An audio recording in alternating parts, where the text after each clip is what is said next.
Hello guys, मैं हूं आर्यन। आज के इस वीडियो में हम आपको बताएंगे कि किस तरह से कैनरा बैंक के फॉर्म 60 फिलअप करना होता है। तो बहुत ही आसान प्रोसेस है, आप खुद ही इस फॉर्म को फिलअप कर पाएंगे। स्टेप बाय स्टेप कंप्लीट जानकारी आपको देंगे और साथ में ये भी बताएंगे कि फॉर्म 60 क्या है, कौन सा सिचुएशन में आपको इसे सबमिट करना होता है और इसके साथ कौन सा डॉक्यूमेंट आपको बैंक में सबमिट करना होगा। तो ये सभी बातें आपको डिटेल्स में बताएंगे। लेकिन इससे पहले अगर आप इस चैनल पर पहली बार आए तो काइंडली चैनल को सब्सक्राइब करें और वीडियो को बिना स्किप किए एंड तक जरूर देखें। तो पहले ही जान लेते हैं कि फॉर्म 60 क्या है।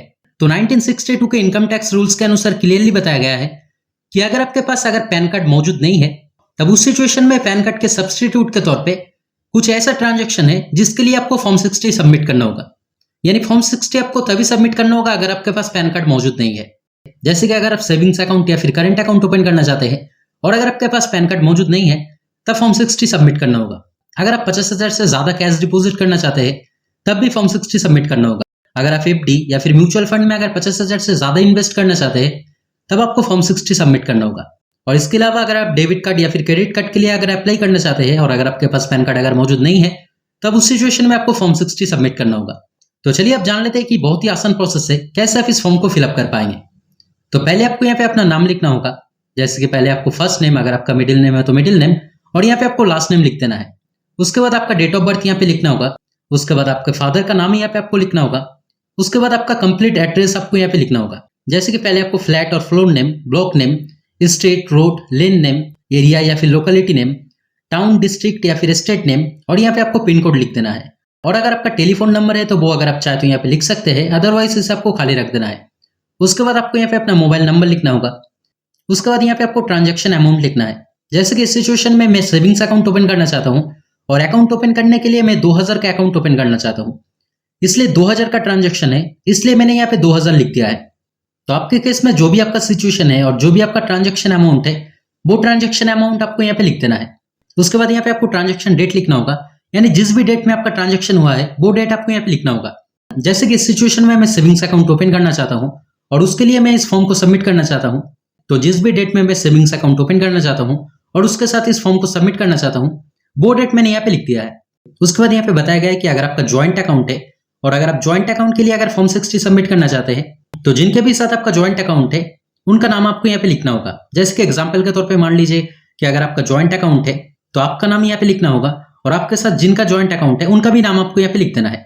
उसके बाद यहाँ पे बताया गया कि मोड ऑफ ट्रांजेक्शन क्या है। जैसे कि मैं सेविंग्स अकाउंट ओपन करना चाहता हूँ और मैंने कैश डिपोजिट किया था 2000 का, इसलिए मैंने यहाँ पे कैश लिख दिया है।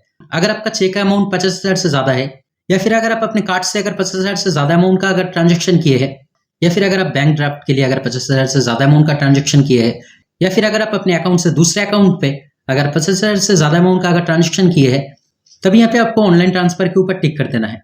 उसके बाद आपका आधार कार्ड नंबर आपको यहाँ पे लिख देना है। उसके बाद यहाँ पे बताया गया है कि अगर आप ऑलरेडी पैन कार्ड के लिए अगर अप्लाई कर चुके हैं लेकिन अभी भी अगर आपके पास पैन कार्ड अगर नहीं आया है तब उस सिचुएशन में आपने जो पैन कार्ड अप्लाई किया है उसका एक्नॉलेजमेंट नंबर होता है, वो नंबर आपको यहाँ पे लिख देना है और यहाँ पे आपको डेट लिख देना है।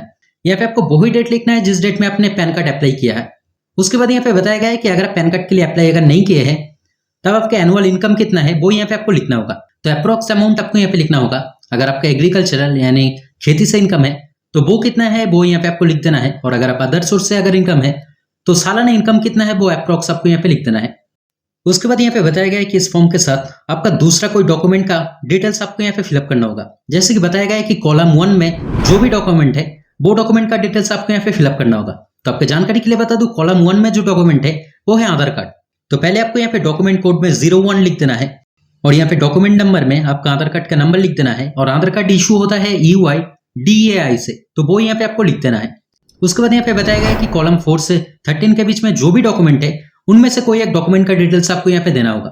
तो जैसे कि आप देख सकते हैं नंबर 4 से 13 के बीच में कई सारे डॉक्यूमेंट है, जैसे कि Aadhaar card, driving licence, passport, NRDGS card जो कि एक जॉब कार्ड है, कास्ट सर्टिफिकेट, तो कई सारे यहाँ पे डॉक्यूमेंट है जैसे कि आप इसे रीड कर सकते हैं। तो इनमें से जैसे कि मेरे पास ड्राइविंग लाइसेंस मौजूद है और जैसे कि आप देख सकते हैं ड्राइविंग लाइसेंस नंबर 5 में है, तो मुझे यहाँ पे डॉक्यूमेंट कोड में 05 लिख देना है और डॉक्यूमेंट नंबर पे ड्राइविंग लाइसेंस का नंबर लिख देना है। और ड्राइविंग लाइसेंस इशू होता है RTO से, तो वो यहाँ पे आपको लिख देना है। तो यहाँ पे कॉलम 1 में आपको सिर्फ आधार कार्ड का ही ऑप्शन दिया गया है जो आपको फिलअप करना है और कॉलम 4 से 13 के बीच में कई सारे डॉक्यूमेंट है, उनमें से आपके पास जो भी डॉक्यूमेंट है उसके अकॉर्डिंगली आपको इसे फिलअप करना होगा। उसके बाद आपको इस पेज में आ जाना है। यहाँ पे पहले आपको अपना नाम लिखना होगा।